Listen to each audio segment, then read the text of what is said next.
Ladies and gentlemen, dear colleagues, dear friends, let me welcome you cordially to today's e-forum. It's a series of the International League Against Epilepsy with hot topics in epilepsy. And today we are discussing how to reduce epilepsy-related mortality.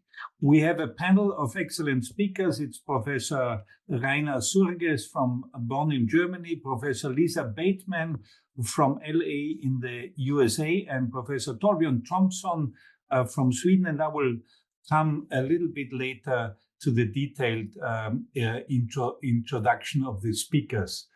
So what we are going to discuss today is truly a serious topic because epilepsy can kill.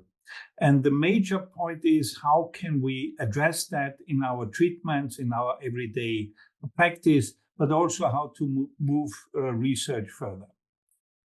What we have here in our webinar is a discussion. We have 3 talks, and I'm going to make a little bit of an introduction. And later on, we will have ample time for discussion. And please note, the panel are unable to respond to questions referring to a specific case or patient. And I hope you understand that this is a very important point. I also wish to thank and acknowledge the sponsors of the whole e-forum series for the whole year, provided unrestricted educational grants from our gold supporter, UCB, and the bronze supporter, Jazz Pharmaceuticals. And there will be the possibility for you at home to type your questions into the Q&A box, and they can be addressed afterwards at the end of the e-forum by all of us. And if we don't have enough time because we talk too much and you still have an open question, you can contact us at any time per email.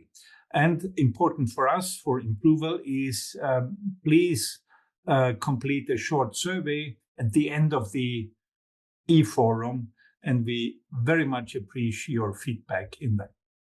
So I'm Eugen Trinka, and I'm a chair of the Neurology Department Salzburg, and I have the pleasure to moderate this e-series for you and give some introductory remarks. First of all, my conflicts of interest are listed here. None of them is related to the topic today. So, as I said, reducing epilepsy-related mortality is a public health imperative. Why is that so important? Because for several years now, we know that the epilepsy-related mortality is substantially increased as compared to other populations or to the general population. It was not always the case, I have to say. It was the great Gowers who said that it cannot be regarded as measurably increasing the risk of death. What can you say? Cannot be measured, increasing the risk of death. Even Livingston in 1963, he said there is no reason why an epileptic should not live as long as he would if he had not have epilepsy, especially when he's seizure-free, if you read his text. But that's not the point. We are talking about patients with drug-resistant epilepsies. And Ernst Rodin said that it's quite obvious that the life expectancy of an epileptic does not reach that of an average person. Well, I think that was a major step towards proper research in that area. And at this time, the first big prospective studies were planned. Why do I have these 2 gentlemen from England here? One is Edmund Halley, in the 17th century, and the other one was John Grant. And they set the basis for mortality calculations in their life table and death table calculations, which was a major step forward. Because how to measure increased mortality? The first measures were the cohort life table and the current life table presented by these 2 gentlemen. And then crude mortality ratio, CMR, was the major measure in many studies until the 1970s and 80s. Then the mortality of epilepsy patients was compared to the general population. This is a relative, a comparative measure, and it's called standardized mortality ratio, which is the gold standard in certain studies, in population-based studies. Time-specific cumulative probability of death or survival, and with non-parametric models describing the survival curves with Kaplan-Meier curve and log rank test when you have two different populations. The Cox proportional hazard models includes time-dependent covariates, which is important to look at the different factors which determine the increased mortality. And then finally coming to parametric models, for instance, the Weibull function, which can estimate the life expectancy at a certain time point. And this is probably one of the important measures which everyone can understand. Why has it been so complicated over the past decades? I would say that there were so many different views. And remember, Livingston, 1963, in the same year, Krohn from the Norwegian State Hospital for Epilepsy in Sandvika, he put a study on death on epilepsy among epileptics published in Epilepsia. And he clearly pointed out that the whole question of mortality depends on the basic material, depends on the population which is investigated. And one must also bear in mind in 1963 that we are dealing not with an entity, but with a whole series of different diseases with different prognosis and different mortality.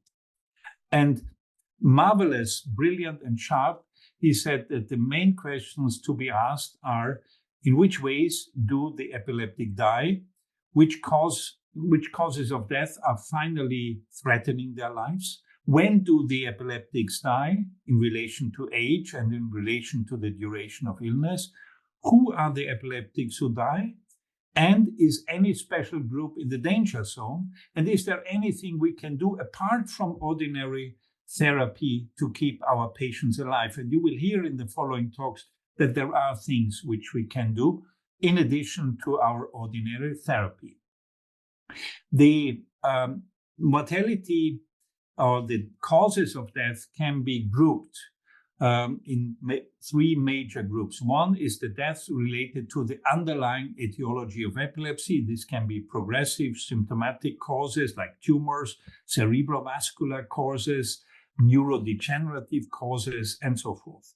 It can be directly or indirectly epilepsy related. These are accidents, drowning, trauma related, but it can also be directly epilepsy related, such as SUDEP or status epilepticus.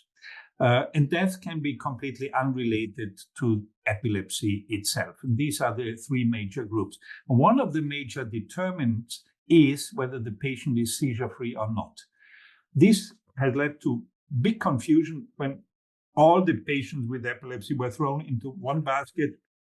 And those who are seizure-free, well, they have a probably normal life expectancy, to which I come a little bit later. So the seizure status, or whether the patient is drug resistant or not, is important. So what do we know overall? We know that the comparative measure, the standardized mortality ratio in population-based studies are increased 1.6 to almost 5, with highest rates in the low to middle income countries. The standardized mortality ratio is generally higher in children, up to 7.5 compared to the standard population, not because they are so severe or they are a danger, but the normal mortality in children as a comparative measure is low. And SMRs is highest in epilepsy with intellectual disabilities and chronic drug-resistant epilepsies. It goes up to 25 in certain studies.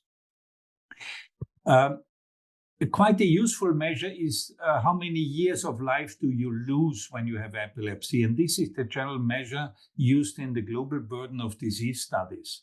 And in the last version, there were 6.6 million years life lost more in men than in women.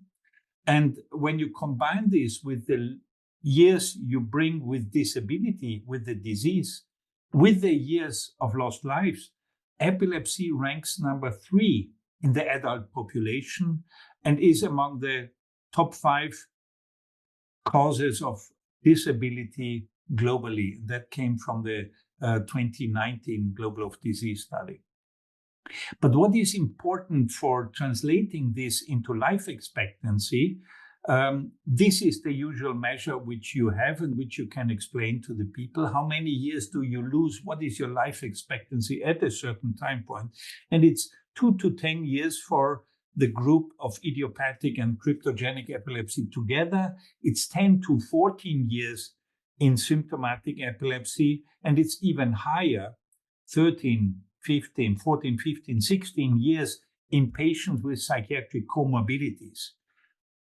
But it's not reduced in some subgroups. So there are subgroups which have no reduced life expectancy, but those which have a reduced life expectancy, it's quite a lot what you lose when you have an epilepsy diagnosis. So what can we do?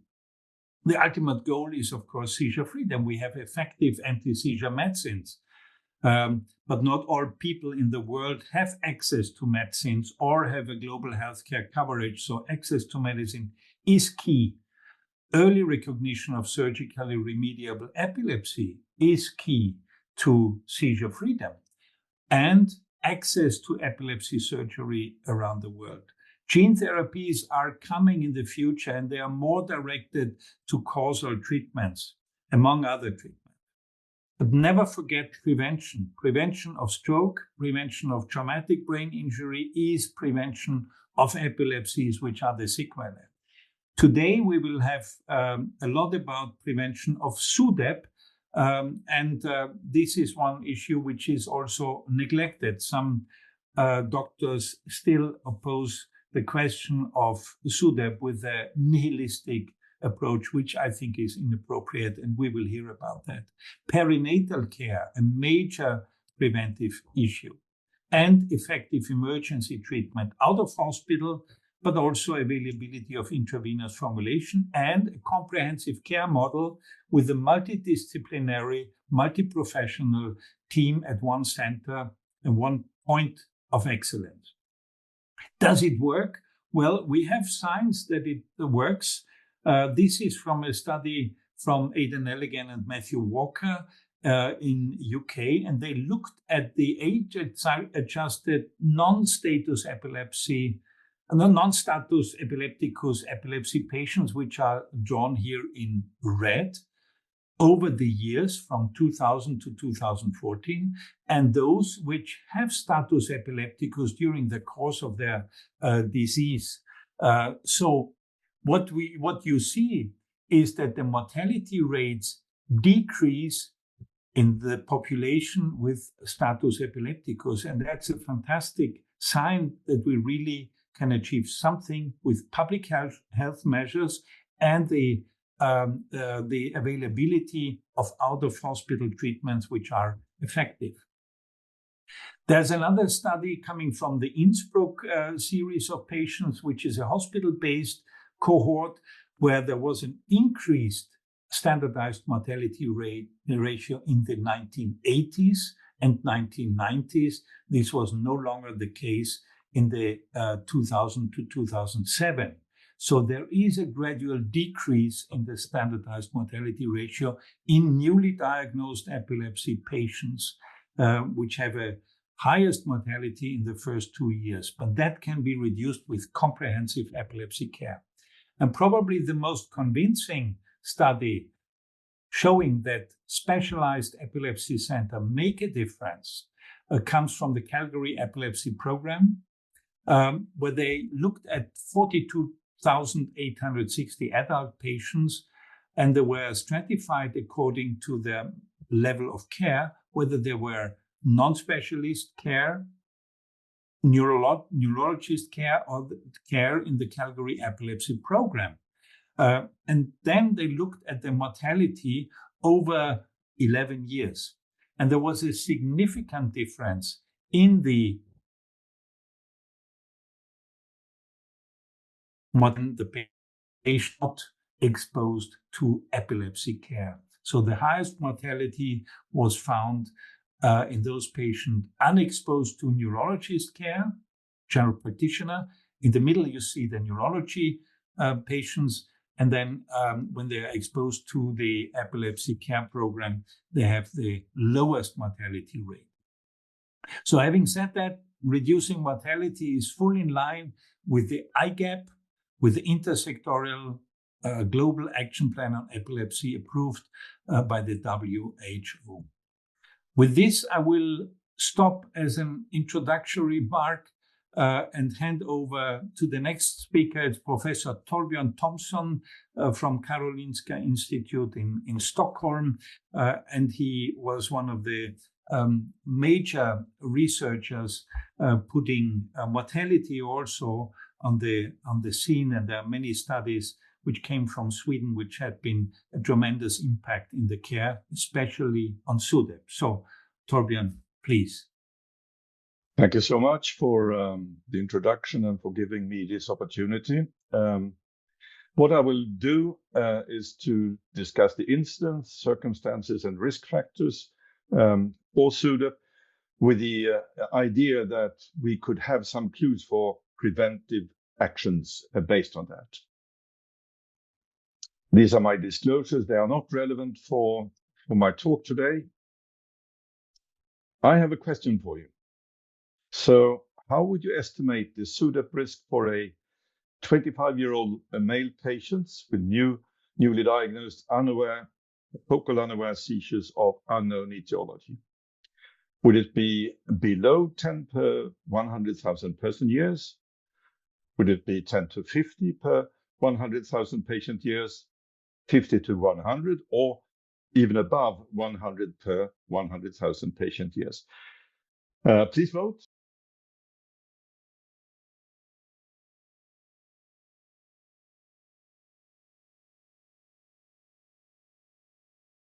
Do we have any results? Okay, the majority is at 10 to 50 per 100,000 patient years, and a few more than 100. I will come back with the right answer at the end of my talk. So, do I have control again? Yes. So, why should we spend time on discussing SUDEP? I think there are many good reasons.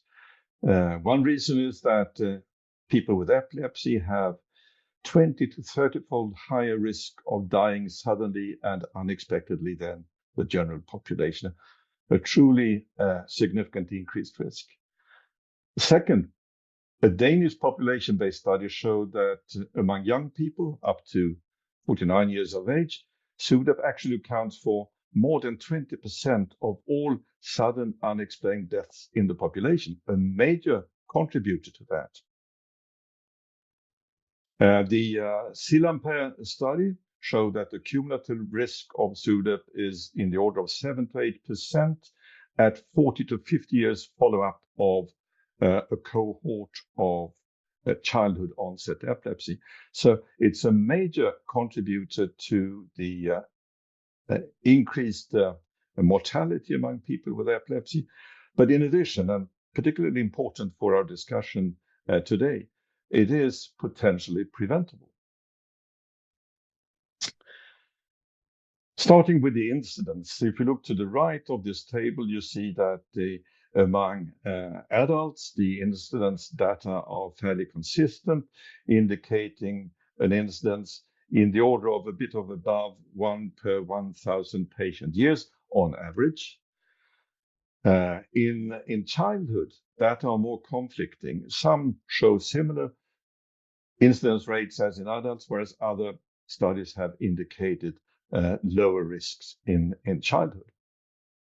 But I think more important is that within the epilepsy population, the risk of SUDEP varies more than 100-fold, depending on the presence or absence of risk factors. So this is why the second question that the ANAS practice guideline on SUDEP had to answer was, if there are specific risk factors for SUDEP and if these can be identified. The table to the left shows the risk factors that were identified in the 2017 publication from AN with some moderate or high confidence level. First, occurrence versus lack of tonic-clonic seizures, an odds ratio of 10. Second, the higher the frequency of tonic-clonic seizures, the greater the risk. Not being seizure-free for 1 to 5 years associated with a 5-fold increased risk. Not adding anti-seizure medications to patients with refractory epilepsy, a significantly increased risk. Whereas nocturnal supervision and listening devices into bedroom were associated with risk reductions.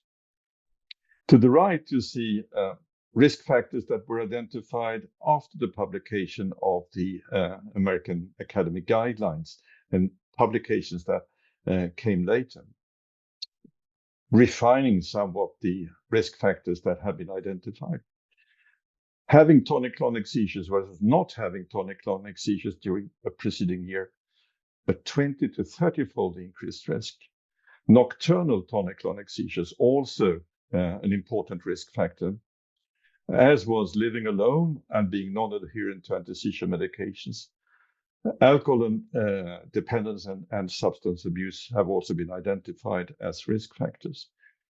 Of note, in all these studies, there was no distinction made between focal to bilateral tonic-clonic seizures and generalized tonic-clonic seizures from the start. They were all labeled generalized tonic-clonic seizures. But subsequent analyses have indicated that the risk is similar whether the tonic-clonic seizure is focal or generalized from start. We can get some clues about potential prevention by looking at circumstances surrounding the death in SUDEP cases and in non-SUDEP deaths in the epilepsy population. Here, Swedish data, the blue bars are SUDEP cases, the red bars are autopsy verified non-SUDEP deaths in the same epilepsy study population. So one observation which is very clear is that when SUDEPs when the death is witnessed, the majority of SUDEPs occur in conjunction with a seizure. Second observation, SUDEP most frequently occur in home surroundings and more often during nighttime than daytime. The bar chart to the left shows Swedish data again and the distribution over time when it comes to SUDEP cases in red and non-SUDEP deaths in people with epilepsy in blue. And you see the preponderance for nighttime deaths in SUDEP, which corresponds very well to the pie chart you see to the right, which is a meta-analysis including close to 900 SUDEP cases, the majority of which occurred during a time of the day normally associated with sleep. So nighttime and sleep. What about seizures as risk factors? In our study, we did not find an increased risk with seizures that were not tonic-clonic, whereas tonic-clonic seizures during the preceding year associated with a dramatically increased risk compared to not having that. Also, and back again to nighttime, tonic-clonic nocturnal seizures, an important risk factor with an odds ratio around 8 to 9. And this observation was confirmed in a different type of case control study from France, including pharmacoresistant patients with focal epilepsies. In this study, nocturnal seizures again associated with a 6 to 8-fold increased risk of SUDEP. Interesting also, having someone or being yourself able to alert someone of an oncoming seizure was associated with a significantly decreased risk of SUDEP. This observation is very much in line with data from an almost 20-year-old publication of a case control study from the UK, showing that having someone sharing bedroom with you as a patient was associated with a decreased risk, and even more so if there were special precautions, meaning regular checkups during nighttime or listening devices in the bedroom. There's even more support for the importance of nocturnal supervision in association with the SUDEP risk.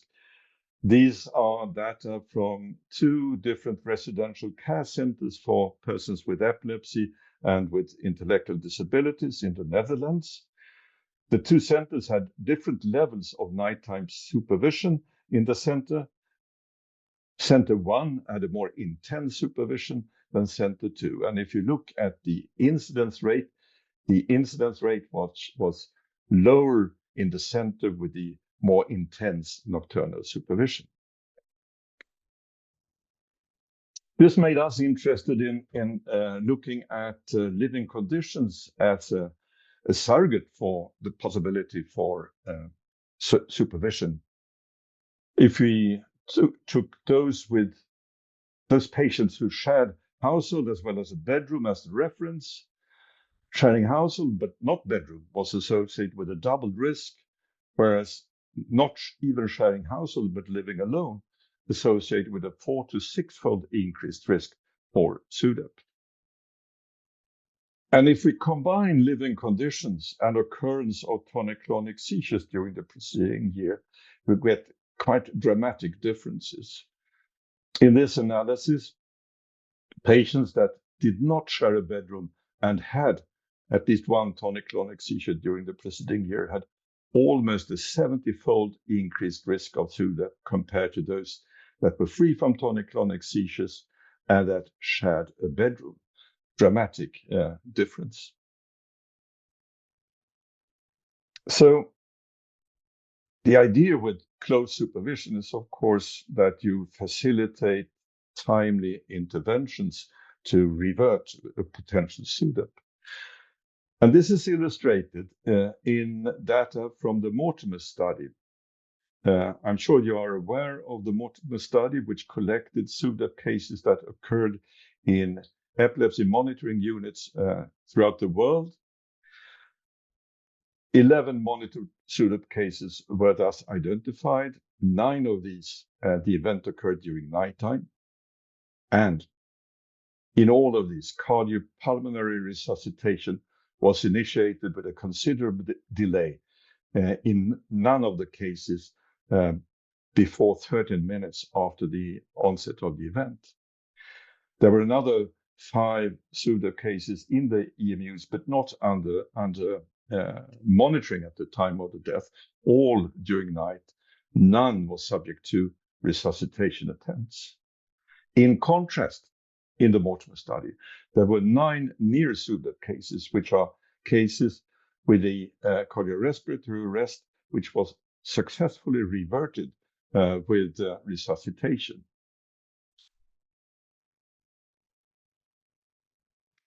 And importantly, in these near SUDEP cases, the resuscitation was initiated much earlier, within 3 minutes in all of those where that kind of data were available, indicating the importance of supervision as well as early intervention.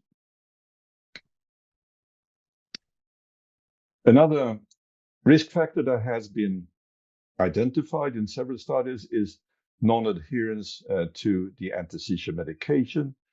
In the Swedish data, we looked at this in 2 ways. We looked at the regularity or the delay in dispensing of anti-seizure medications. And when there was a delay indicating non-adherence, the odds ratio was 2- to 3-fold increased. We also looked at information in the medical records, and if non-adherence was mentioned, again, a 2- to 3-fold increased risk of SUDEP. What about medication in general? I think it's fair to say now with the data we have, there is no association between any specific anti-seizure medication and an increased risk of SUDEP, at least not as far as we know now. It has often been suggested that polytherapy with anti-seizure medications is a risk factor for SUDEP. In our Swedish data, there seemed to be a signal in the crude analysis. However, polytherapy is likely to be a marker of a more severe epilepsy, and thus patients with more frequent seizures. So when we adjusted for frequency of tonic-clonic seizures, in fact, polytherapy appeared to be protective rather than associated with an increased risk. And this is very much in line with the meta-analysis that was carried out by Philippe Rivlin and his group, looking at more than 100 typical double-blind, placebo-controlled add-on trials in refractory epilepsy. They found in total 18 SUDEPs in these more than 100 studies. And the most important finding was that the SUDEP rate was about 7 times higher in the group that had been randomized to add-on with placebo compared to with those that had been randomized to add-on with an effective arm.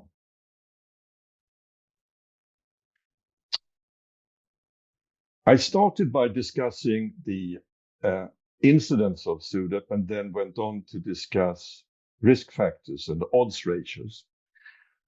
What I do here is to revert this. I start with the odds ratios and calculate back what that would mean in terms of incidence rates if you have or have not certain risk factors. And if we start from the bottom, we see the lowest risk group, which are patients that have never had a tonic-clonic seizure, or patients that have a combination of being adherent, no tonic-clonic seizure the preceding year, and sharing a bedroom. And you see that the risk here was below 10 per 100,000 patient years. That was our case in the beginning in the poll question. Then we have a group with intermediate incidence rates of SUDEP by different individual risk factors, like not sharing a household or having a history of nocturnal tonic-clonic seizures, etc. And on top of this graph, you have patients that have an unfortunate combination of several risk factors, like on top, history of nocturnal seizures, being non-adherent, tonic-clonic seizures the preceding year, and living alone, where the risk is approaching 2,000 per 100,000 patient years, about 2%. So a dramatic difference in the incidence rate of SUDEP depending on the risk factors that the patient has. So counseling has to be individualized. I come to my last slide. SUDEP is a diagnosis of exclusion, and it is a major cause of death in people with epilepsy, with an incidence in the order of 1 per 1,000 patient years. But as I tried to show you, a 300-fold span in the incidence rate depending on risk factors. It usually occurs at home during nighttime, usually unwitnessed, but when it is witnessed, it seems to occur in most of the cases after a major convulsive seizure. The most important risk factors are occurrence of tonic-clonic seizures, nocturnal tonic-clonic seizures, medication non-adherence, and lack of nighttime supervision. And I put to you that most of these risk factors are potentially modifiable, and this is what we should aim for. Thank you very much. Thank you very much, Torbjörn. This was an excellent presentation on the risk factors, the incidence, and it also points to things where we can do something. But what we have to learn is what is SUDEP and how does it occur, not only the clinical instances, but what is the pathophysiological background. And this is going to be addressed by our next speaker, is Professor Lisa Bateman. She's a professor of neurology and director of the surgical epilepsy program at the Cedars-Sinai Medical Center in Los Angeles. And Lisa, you're going to tell us a little bit about the mechanisms, and I'm very much looking forward to your presentation. Thank you, Dr. Trinka, for that kind introduction, and to the ILAE for the opportunity to give this presentation. So these are my disclosures. I have research support and have had some advisory roles related to SUDEP, but no commercial interests. So I would like to start with going back to the basics. We've talked a lot about SUDEPs, but I would just like to remind everyone of a simple definition. This is based on the unified definition from 2012 of what exactly SUDEP is, and that is a sudden, unexpected, witnessed or unwitnessed, non-traumatic and non-drowning death occurring in a person with epilepsy in benign circumstances with or without evidence for a seizure, excluding status epilepticus as defined by 30 minutes, a seizure duration, and in which a post-mortem examination does not reveal a cause of death.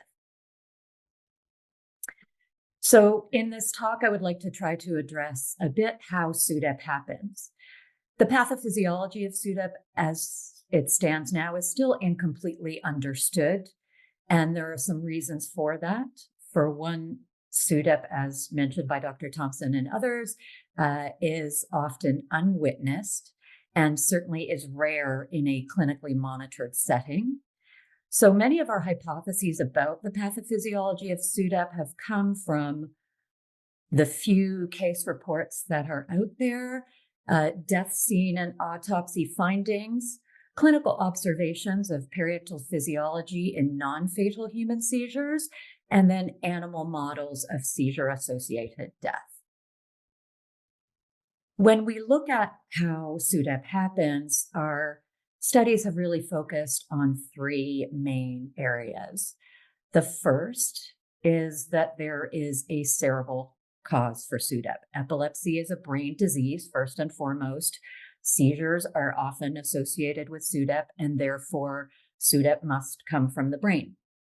In early case reports of SUDEP, there was notice that the EEG following a terminal seizure became diffusely suppressed.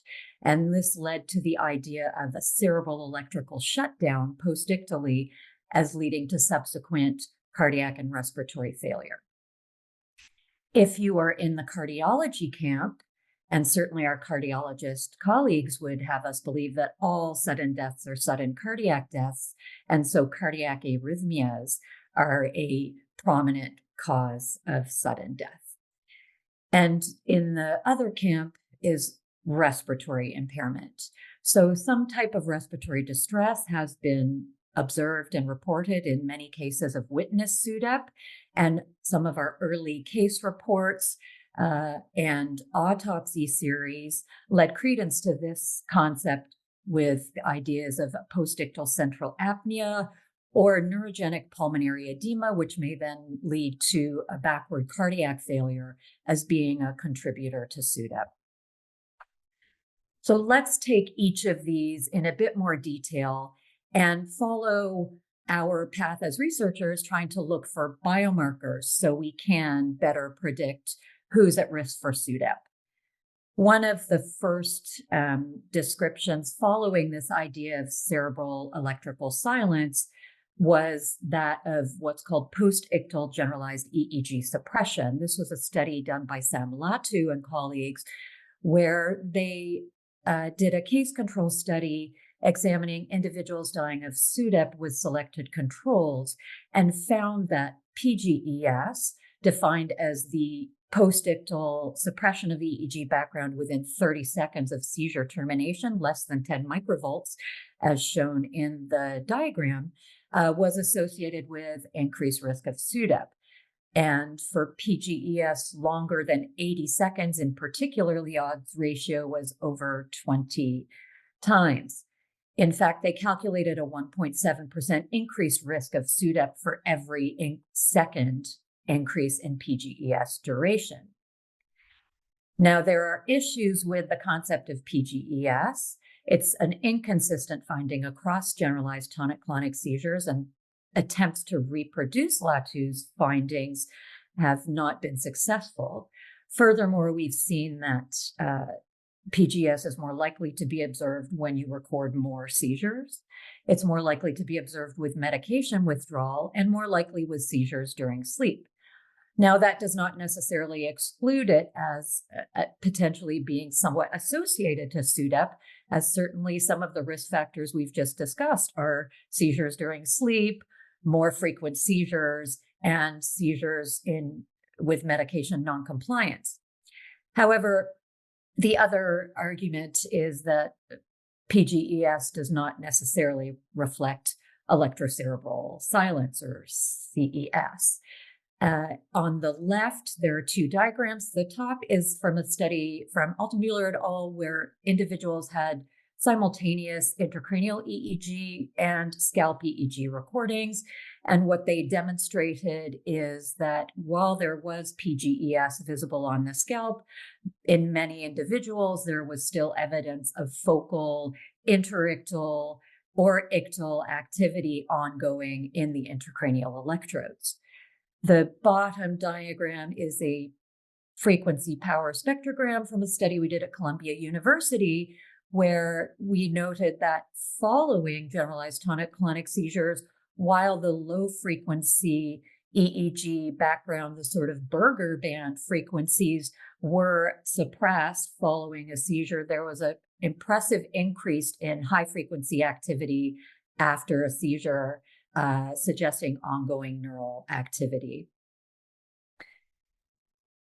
If we look at the heart and SUDEP, again, cardiologists would love us to say all SUDEP is sudden cardiac death. And indeed, a variety of cardiac dysfunction, cardiac arrhythmias have been reported with seizures. Ictal tachyarrhythmias are probably most common, and there has been evidence from Maromi-Ney and others that the degree of ictal tachycardia, particularly with seizures during sleep, may be associated with SUDEP risk. Other arrhythmias, including bradycardias and even asystole, have been implicated in SUDEP. However, the post-ictal asystole rather than ictal asystole itself may be more important in this area, where ictal asystoles tend to be self-limited, although they can be associated with syncope and falls. In the left panel is just one of several studies looking at loop recorder monitoring in individuals with epilepsy and showing varying degrees of cardiac arrhythmia during seizure recordings, of which, again, tachycardias were most common, but other patterns were also seen with varying frequencies. It's also been demonstrated that heart rate variability, a marker of autonomic integrity, can be reduced in individuals with epilepsy and following seizures, particularly tonic-clonic seizures, and that seizures may have other implications and effects on cardiac conduction, as well as prolongation, shortening of QT intervals, and so on. Another cardiac mechanism implicated in SUDEP in the past is that of Takotsubo syndrome, which is an acute cardiomyopathy associated with stress. And this has certainly been reported after status epilepticus and also generalized tonic-clonic seizures. And the panel on the right shows you an echocardiogram with this ballooned out heart that's not functioning, similar to the octopus trap for which the syndrome gets its name.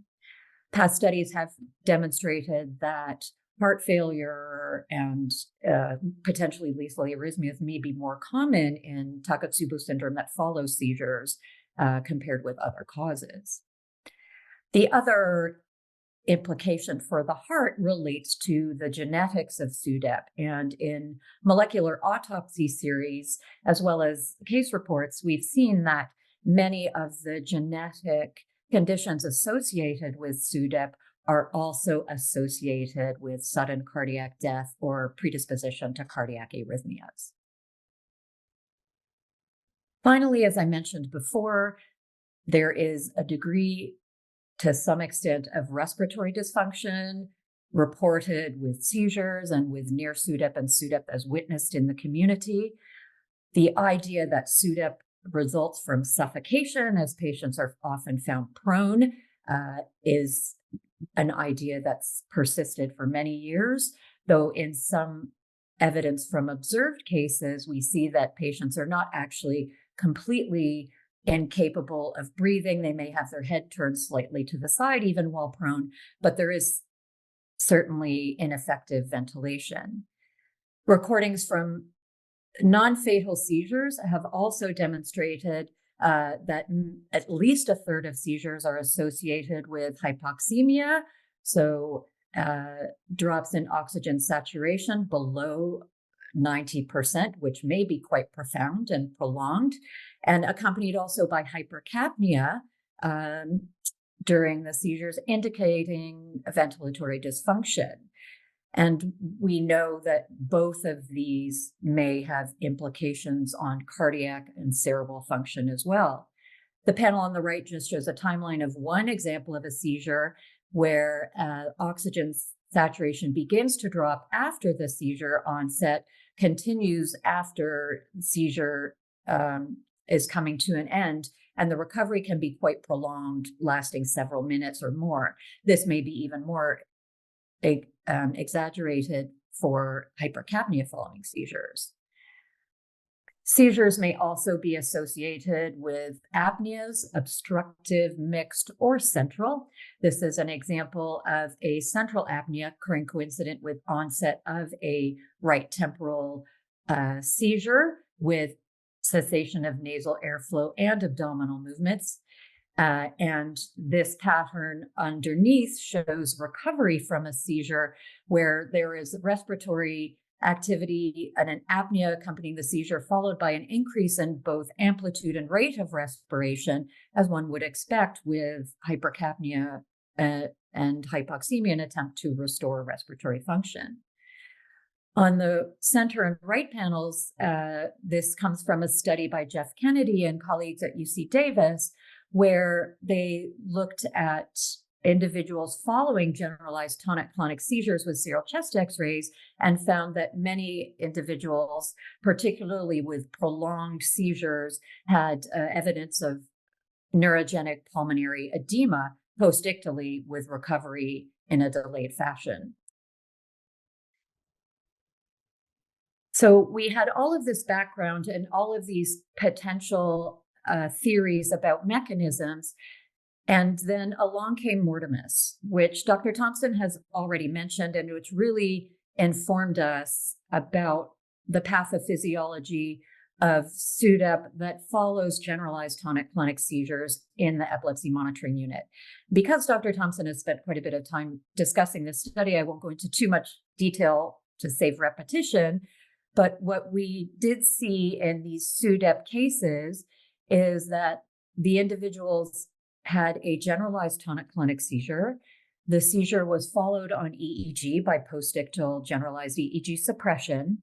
And then there was a pattern of, in some cases, transient respiratory and cardiac dysfunction, and in others, very early death within 3 minutes. However, those with initially transient dysfunction went on to develop progressive apneas, bradyarrhythmias, and ultimately apnea and asystole. And the one finding in all of these cases is that terminal apnea preceded the terminal asystole.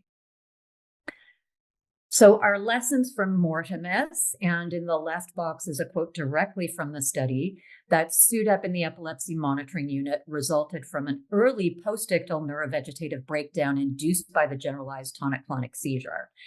And really, we take 3 points from SUDEP studies in mortimus: that there is a triggering generalized tonic-clonic seizure, that there is postictal generalized EEG suppression, followed by central apnea, bradycardia, and asystole, and the apnea also precedes the terminal asystole. As Dr. Tomson also mentioned, we learned there may be a time to intervene for some individuals, and that those who were resuscitated within 3 minutes tended to be individuals with near SUDEP rather than SUDEP. Following on from mortimus, we started to look further at individuals who may be at risk from a respiratory perspective, given the evidence that terminal apnea was an early factor. And a lot of this work comes from animal models, which I don't have the time to go into great detail about today, but these have demonstrated that serotonergic systems, brainstem arousal systems, and respiratory mechanisms are impaired in animal models of sudden death and may be impaired in individuals with epilepsy as well. On the left is a small study from Rup Sanju at University of Iowa looking at hypercapnic ventilatory responses and in individuals with epilepsy, including one who died of near SUDEP, the normal response to a hypercapnic challenge may be suppressed compared with healthy controls. On the right is a study from Sam Latu's group looking at functional MRI, a bold MRI in individuals with epilepsy compared with healthy controls, also showing abnormal brainstem activation during a CO2 challenge, suggesting there may be serotonergic dysfunction leading to impaired respiratory homeostasis. There is also evidence supporting periictal cerebral hypoxemia and also hypoperfusion. On the left is a study from Masood Sayal at UC Davis, demonstrating in red peripheral pulse oximetry and black cerebral oximetry as measured by near-infrared spectroscopy, and then on the blue end-tidal CO2 occurring with a seizure. And what you can see is there is a drop in cerebral oxygen as measured by near-infrared spectroscopy, which parallels the peripheral hypoxemia. On the right is data from the University of Calgary, who have done a lot of elegant imaging studies looking at perfusion in epilepsy and in postictal periods in attempts to explain postictal dysfunction of a variety of causes. And what they have demonstrated in this study is focal in blue dysfunction, hypoperfusion corresponding with the region of seizure onset in both frontal and temporal lobe epilepsy.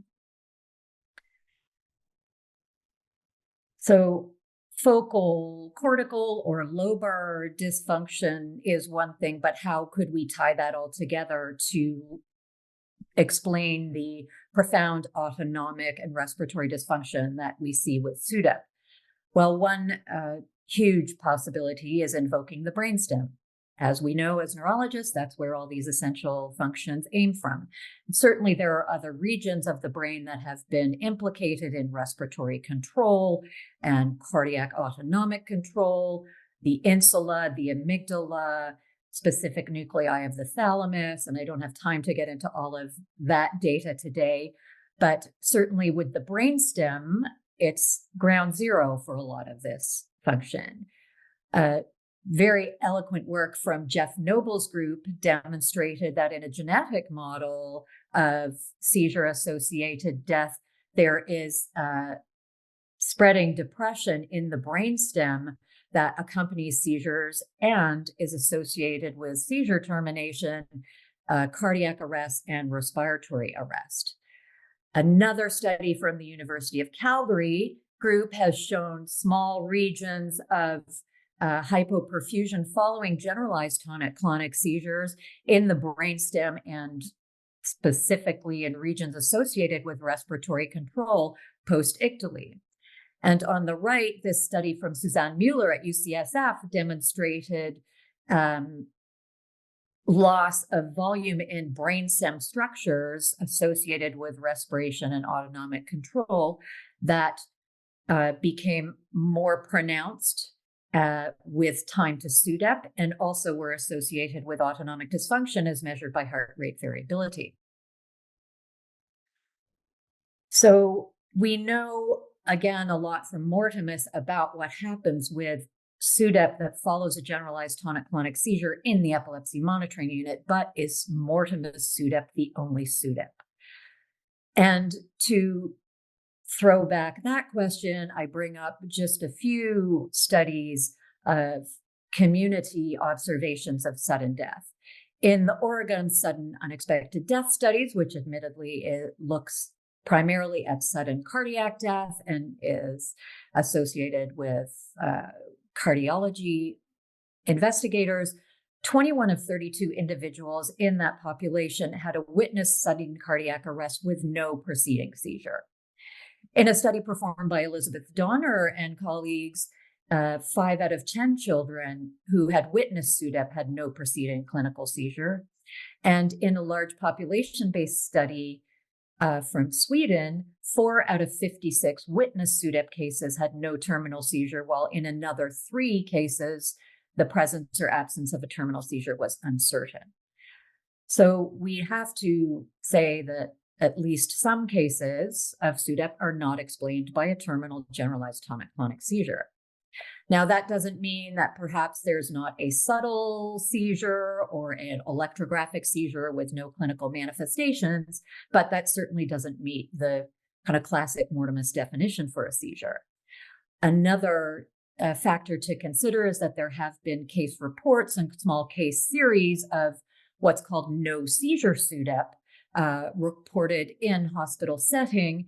However, some would argue that these may not necessarily be SUDEP, as the criterion of benign circumstances is not met in that some of these patients had recording with intracranial electrodes, which cannot be sort of considered a benign procedure. Going back to our original definition, just a reminder that the presence of a terminal tonic-clonic seizure is not an absolute requirement for SUDEP. It's right there in the definition. So we need to broaden our thought process, though, again, Mortimus tells us a lot. It's not the whole story. So what else could we think about as causes of SUDEP? One concept that's come to prominence recently is the idea of the epileptic heart. And that's been defined by varying colleagues as a heart and coronary vasculature that's damaged by chronic epilepsy, resulting from the effect of repeated seizures, potentially the effect of anti-seizure medications.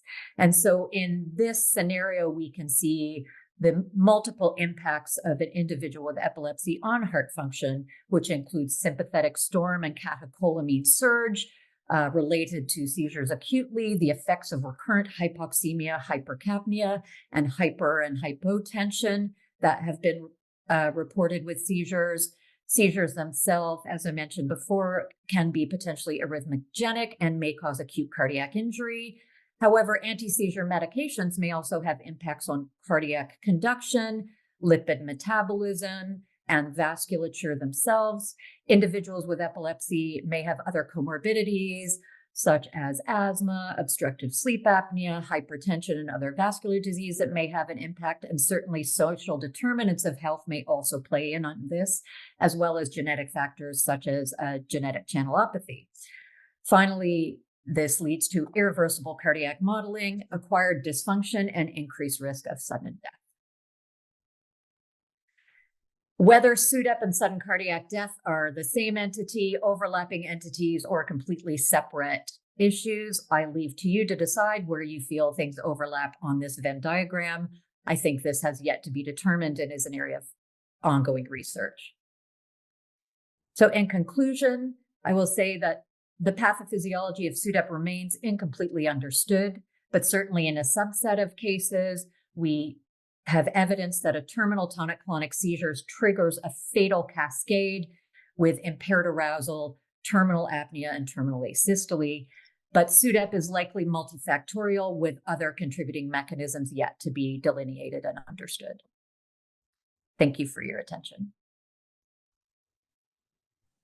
Thank you so much, dear Dr. Bateman. This was an excellent presentation, and we have a lot of questions. I think we will keep it to the end because, as I said, there is a huge topic and there's a huge need to discuss this. And our next speaker is Professor Rainer Surges. He's the head of the Epilepsy University clinics in Bonn.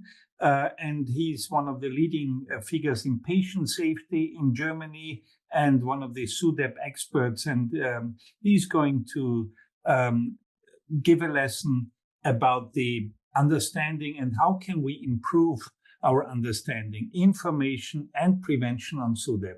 So, dear Rainer, please. Thank you very much, dear colleagues. It's my pleasure to complement this session by talking about how to prevent SUDEP. So these are my conflicts of interest. Only activities and commissions and foundations are linked to this talk, but there are no real competing interests. Now, we've learned that tonic-clonic seizures are in many, maybe most cases, the triggering event that leads to a fatal cascade that has been described by the Bateman study. So it's reasonable to assume that by preventing this trigger, you could also reduce the risk of SUDEP. And indeed, there's a number of good evidence that all types of efficacious anti-seizure treatments reduce the risk of SUDEP, such as efficacious medication, mono or in polytherapy, successful epilepsy surgery, or invasive vagus nerve stimulation, deep brain stimulation, as well as responsive neurostimulation. They've all been shown to reduce the risk of SUDEP in patients who had the chance of getting these treatments.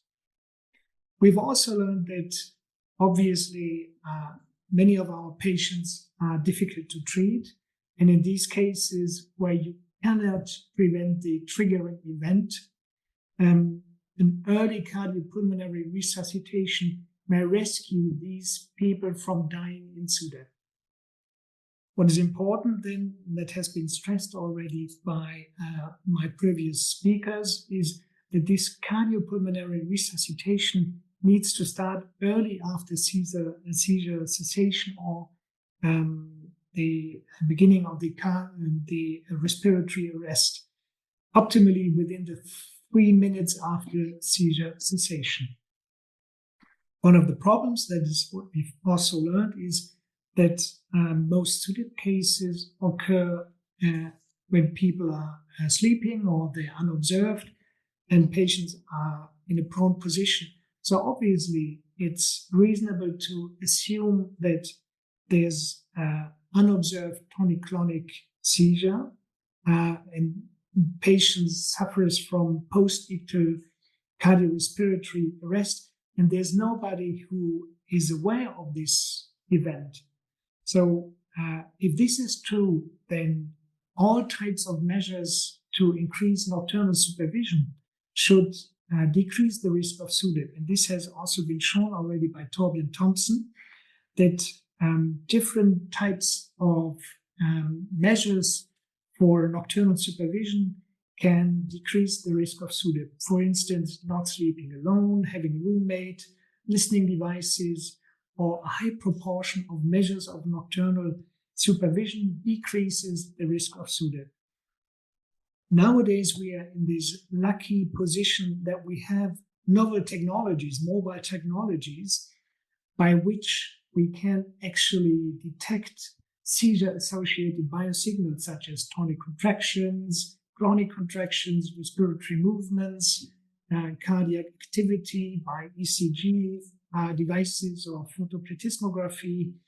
And there are already, at least in Europe and I guess in the US, 3 clinically very well tested and approved wearable devices for detection of tonic-clonic seizures.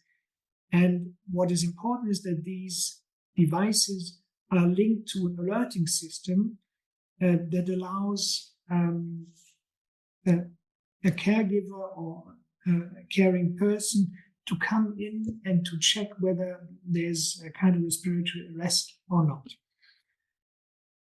Although these devices are clinically well tested and are available in many countries, we asked in a global survey of whether people are aware of these devices and whether they prescribe them. And the very important results, and this is also one of the reasons why such ILAE forum is so important. What's important is that more than 2/3 of the responding countries, they had no standards on how to use and how to prescribe these seizure detection devices. And linked to this lack of standards, in about half of the countries, obviously, the patients and caregivers had to buy these devices themselves. There are no compensation programs or regimes to account for the costs. Now, we know that obviously we can reduce the risk of SUDEP by improving medical treatment or surgical treatment, but also by, let's say, cardiopulmonary resuscitation techniques, and also by the use of detection devices. And to enable patients and caregivers to perform or to take these measures, we have to talk about it. So how would we explain the sudden unexpected death in epilepsy? And this is also very important in the context of the modifiability of these risk factors. The strongest risk factors are principally modifiable: sleeping or living alone, and the occurrence of tonic-clonic seizures. So it is obviously important to talk about it. Although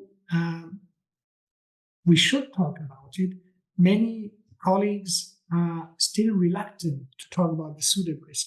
So here are surveys in German-speaking countries that dates back to 10 years ago, where the majority of neurologists and neuropediatricians did not talk about SUDEP risk with any of their patients. And this survey has been done also in other countries, for instance, in the US and Canada, where about half of the neurologists or neuropediatricians did not talk about the SUDEP risk in 2011. And what is also what makes us optimistic is that over the years, obviously, the reluctance has decreased, and more neurologists and neuropediatricians talk about SUDEP now with patients and caregivers, as illustrated by the study of 2017-18. So who does not inform about the risk of SUDEP?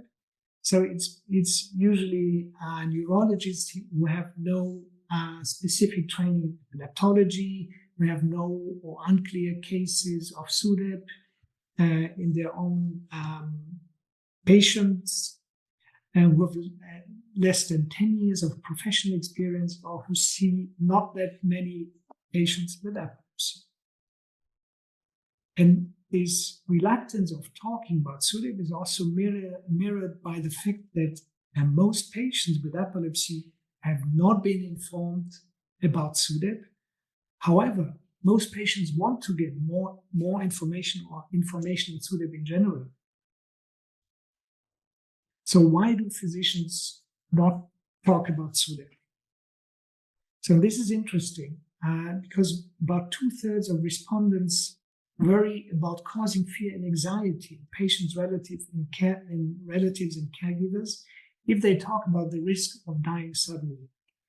However, in the meantime, we know that there's no sustained negative impact of SUDEP counseling on the mood and quality of life, on social functioning.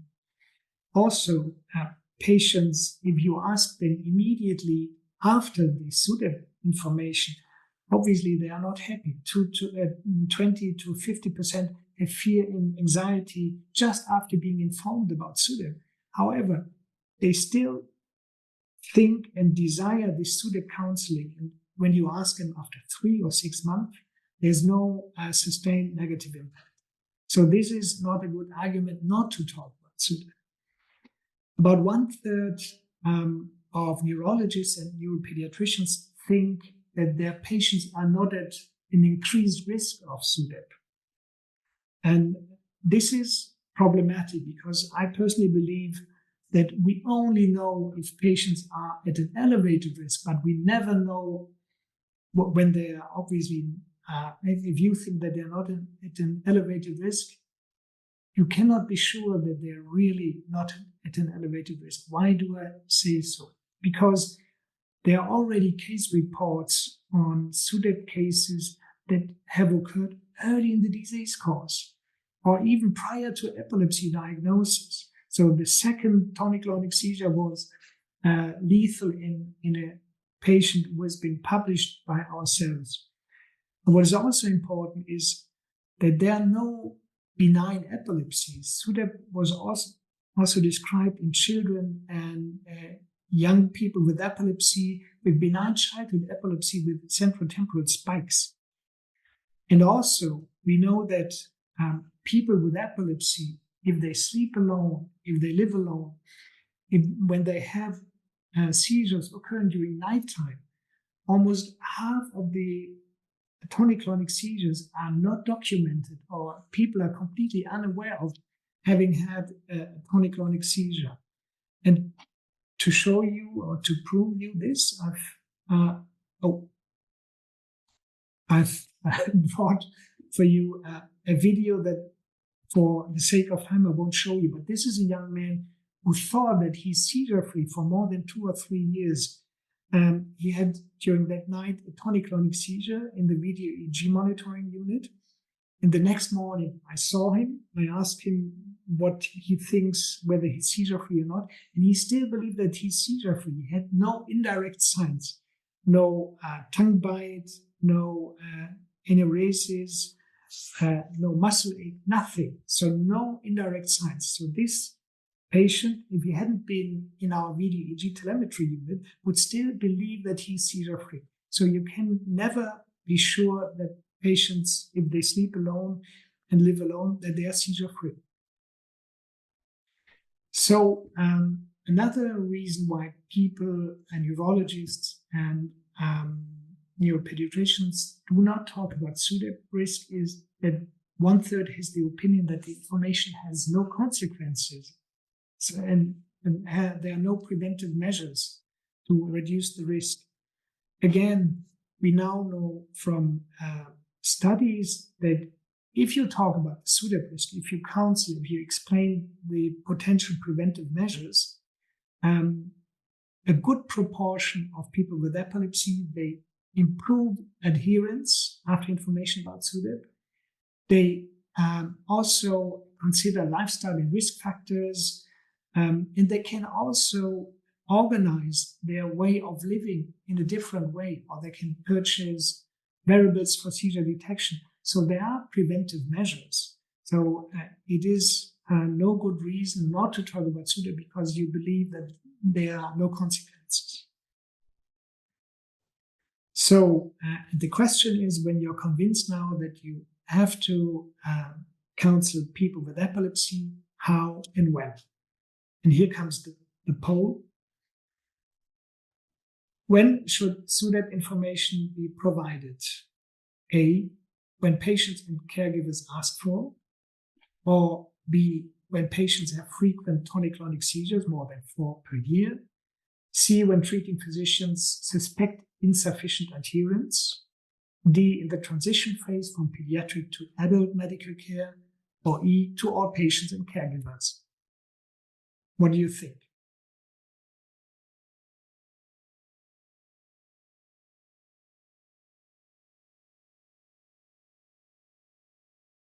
Oh, this is fantastic. This is exactly what I also personally believe, that we have to counsel on SUDEP all patients and all caregivers. This is excellent. So when is the best time to talk about SUDEP? Now, there are surveys where we've asked patients and caregivers. So 1/3 believes that at the time of diagnosis already, they want to be informed about the SUDEP risk. Half of them at follow-up visits, and a minority wants to be informed about SUDEP only if they ask for. I personally counsel every patient at the first visit when I get to know them or they come to our department, because I never know when I see them again. And also because I don't know whether they want to know about the SUDEP risk. I don't know whether I see them in follow-up visits. So I think it's best to do it at the time of diagnosis. If you haven't done this prior to or before, you could also select, let's say, milestones in life. For instance, if people are moving from home, if they get pregnant and so forth, because there are obviously constellations where the risk of dying in SUDEP is elevated. Now, what is important, whatever the time point is, that people with epilepsy or caregivers, they want this information by their treating physicians, and especially in face-to-face interaction. So sometimes it seems to be difficult to initiate the discussion about SUDEP, but you all know these questions. There are many hints and opportunities to start the conversation about SUDEP. For instance, they ask, is epilepsy dangerous? What can happen? Can one die of epilepsy? Is there something else that we should know?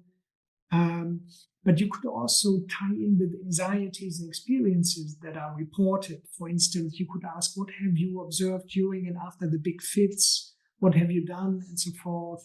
And then you could explain this fatal cascade of tonic-clonic seizure, post-ictal respiratory arrest, and so forth. How should you explain it? You should name the risk in general, that typically 1 out of 1,000 adults or children per year die of SUDEP. And then at the same time, you should mention that 999 of 1,000 adults will not be affected, because this is a psychological effect that people, they believe, they stress the negative risks and cannot put it in the proper context, that the risk of not dying is, or that the chance of not dying are much higher than the risk of dying. Also, you could tell them that tonic-clonic seizure and sleeping alone are the most important risk factors, that the risk of SUDEP is very low for a single seizure, and that good seizure control can further decrease the low risk, and that the own behavior and lifestyle can modulate the risk of SUDEP. And this is all to say that you should emphasize, that you should stress the measures that can be taken to decrease the risk of SUDEP. Don't just give bad news, but give the potential measures to reduce it. Empower your patients. So explain that seizure freedom, especially control of tonic-clonic seizures, reduces the SUDEP risk. Explain again the importance of regular medication intake, lifestyle. Recommend to consult the treating physician as soon as possible if seizure control worsens. Recommend not to live alone, obviously, if possible. If, let's say, a young person wants to move out for the studies or to go to university, you recommend not to live alone, but choose to live with friends and colleagues and so forth. And then inform about wearable technologies, offer them help with medical insurances, explain typical symptoms of tonic-clonic seizures and what to do, especially to friends and caregivers and partners. And what I do regularly, I recommend first aid courses to relatives and friends. And this is all my plea for information of all patients. So take-home message is the SUDEP risk can be reduced. Counseling is desired by patients and relatives and has no negative consequences. If you know about the pathomechanisms and risk factors, this will enable you for appropriate communication and management of modifiable risk factors, but also enable people with epilepsy, relatives and caregivers to take measures. If you don't talk about it, you don't allow them to take measures. Thank you. Thank you very much, Rainer. This was very helpful for the clinical practice and for us all to counsel better and to start the discussion, as you said. And we have a lot of questions in our Q&A box. And I kindly ask you, we want to address all the questions probably in the remaining time which we have. And I just go through it. And the first one is ideally suited for Dr. Bateman. Lisa, the question is to you. How much is important the duration of hypercapnia for SUDEP? Duration of hypercapnia? That's a really good question. The short answer is that we don't know. The hypoxemia hypercapnia combination is something we see in about a third of seizures, plus or minus. And we know full well that a third of seizures, and this includes non-tonic-clonic seizures, by the way, are not fatal.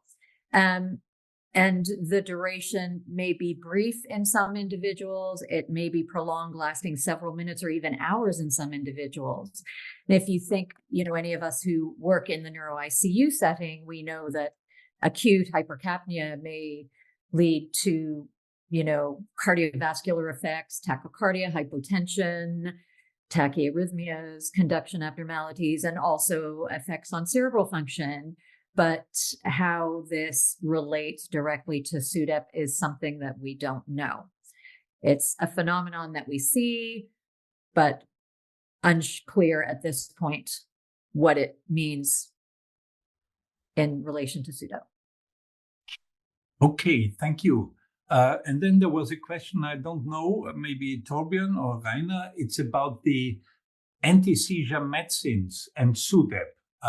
Is there an association with a particular drug? Was not mentioned. How is the situation with sodium channel blockers? Do they increase the SUDEP risk? I tried to answer that in a short statement in one of my slides. This has been discussed. I mean, it used to be carbamazepine in the old days that was discussed as associated with an increased risk, and then the Lamotrigine came on. I think when this has been analyzed critically, there has been no real evidence for any association between any specific anti-seizure medication, be it a sodium channel blocker or not, and an increased risk of SUDEP. I think that's where we are now. Okay. I think it's quite important also related to this question because, again, it's a question of refractoriness or drug resistance and SUDEP cases. Is there a correlation?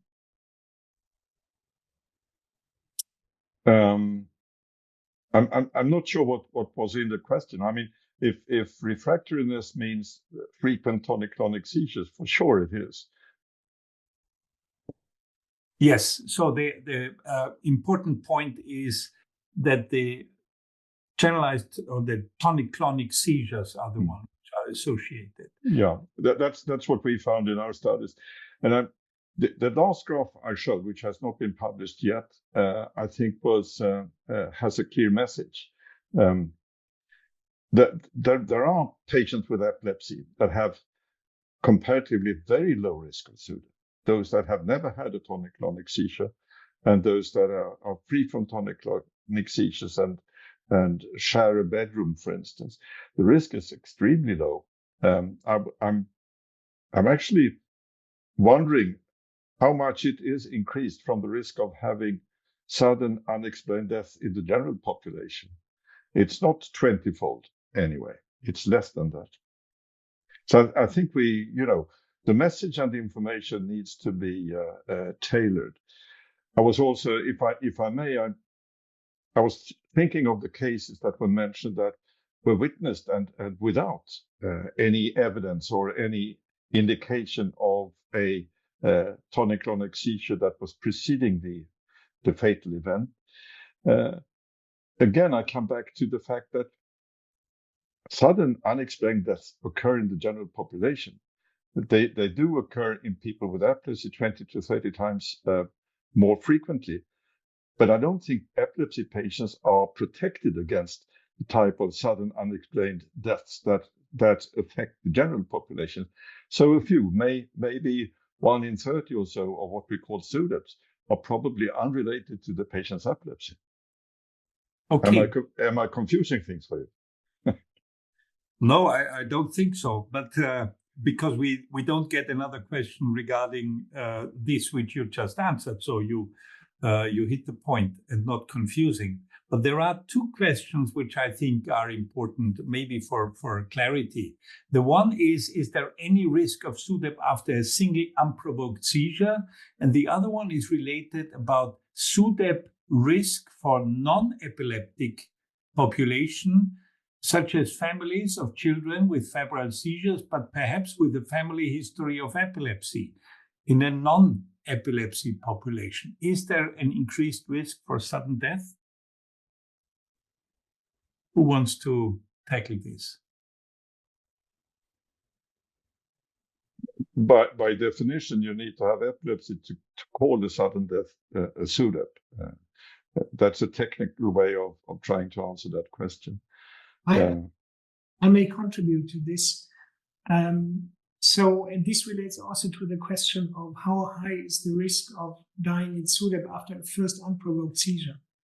So we had, for instance, a patient who had one tonic-clonic seizure, and following this tonic-clonic seizure, she was referred to an epilepsy center, not to ours. She was admitted there on the ward with video supervision. And she died the first night during her stay on the epilepsy ward. And retrospective analysis of the video has shown a tonic-clonic seizure that has led to death. And this is what I said, diagnosis of epilepsy was not done at that time yet. But with the death, with the SUDEP, the diagnosis of epilepsy was made.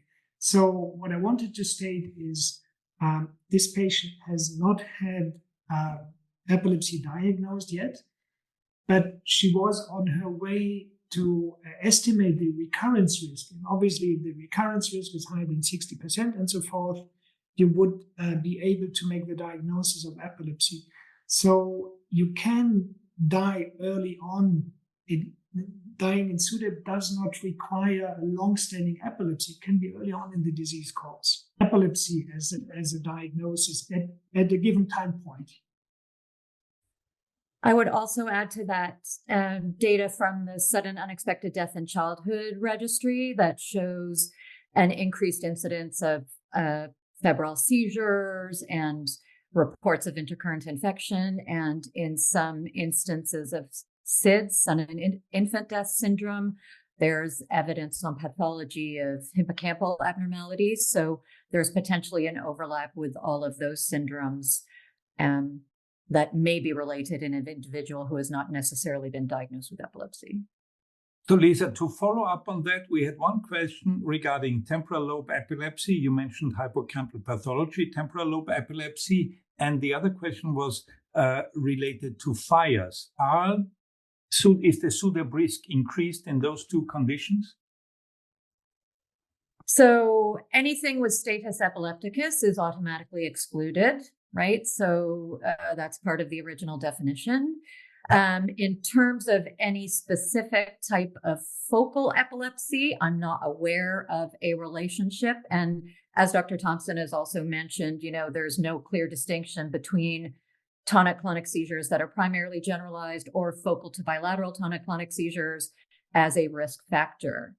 When we look at, neuropathology autopsy studies of SUDEP, there's no one specific focal abnormality or focal epilepsy type on evaluation that's more associated with SUDEP than others.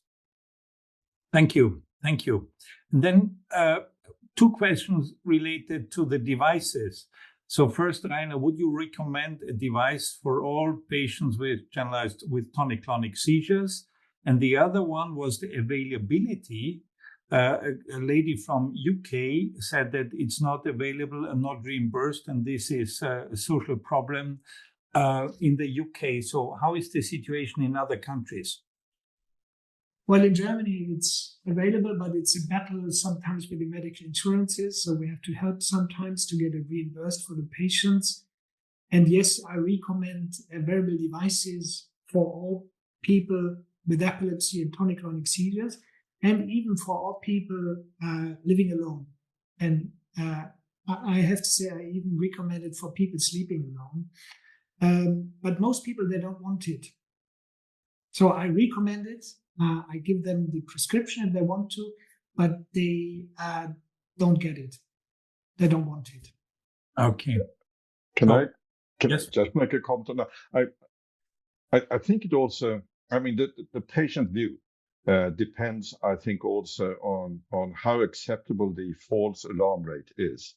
If it's a patient with very rare tonic-clonic seizures, many of them unlikely to accept a false alarm rate of, say, once a week, being waking up once a week for a situation where you have rare tonic-clonic seizures. So it's a discussion of pros and cons. I agree with you, Torbjörn, but I think that we still have to enable them to take this decision. If they want not. And this is one of the problems. If you don't recommend it, then they're not aware of it. And if it happens, then I think it's difficult to explain why you haven't recommended it. So I would always go for talking about it and recommend it. And this is very important what you say, that there's a false alarm rate and they have to decide what is acceptable for them and what is unacceptable. I agree with you. Thank you very much. I just got the sign from our ILAE headquarters that we are 2 minutes in overtime. But this is due to the fantastic talks and discussion, which triggered a lot of questions. And I would be happy if we can take the questions and maybe answer that later on. And they are going to be distributed. So I think it's time to close the session and to say thank you to you all, to the excellent speakers and to the presentations, and also to you who listened at home to this webinar and put so fantastic questions. So please complete the survey at the end. This will pop up when you leave the eForum. And tomorrow you will receive an email with details on how to access a self-paced virtual case consolidation of your learnings. And keep an eye on the ILAE social media pages and our website to learn more about other educational events. And the next eForum will be on optimal timing for epilepsy surgery in November. Please stay tuned. And I thank you so much for your presence here. Thank you so much for your excellent talks. And looking forward to see you soon, either live or in a webinar. Thank you very much.